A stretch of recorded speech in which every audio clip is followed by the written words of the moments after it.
week's First Responders takes another hard look at Senate Bill 2710, mandating that minors 13 and older who commit violent crimes while possession of a firearm face the adult judicial system. And joining us now is Megan French, an assistant district attorney with the First Circuit District Court. How are you, Miss Megan? I'm doing well. How are you, Tanya? I am doing great. So you represent the judicial system. When it comes to violent crimes, particularly involving juveniles, what are we seeing? We're seeing a large uptick in crimes of violence committed by juveniles throughout the entire state, especially within the First Circuit Court District. And when it comes to the First Court District, you encompass where?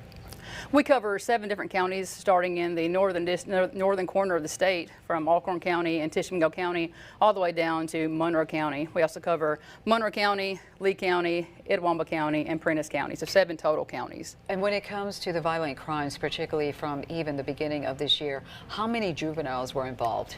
Beginning in January 1st of this year, our office has prosecuted 7 separate juveniles for violent crimes that have been committed within this district. And right now we're showing this gas station shooting that happened on March 2nd right here in Tupelo. Tell us about this case, if you can.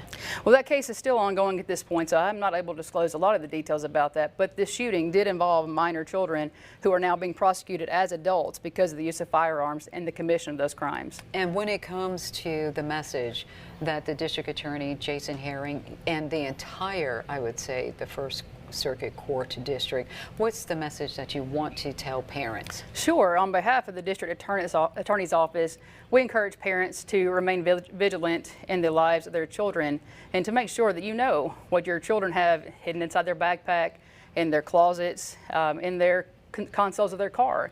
Because going forward, beginning July the 1st, if a juvenile between the ages of 13 and 17 commits a violent crime while in possession of a firearm, they will be prosecuted as adults in the criminal justice system. All right, then. Well, thank you so much, Miss Megan French, for your time this afternoon.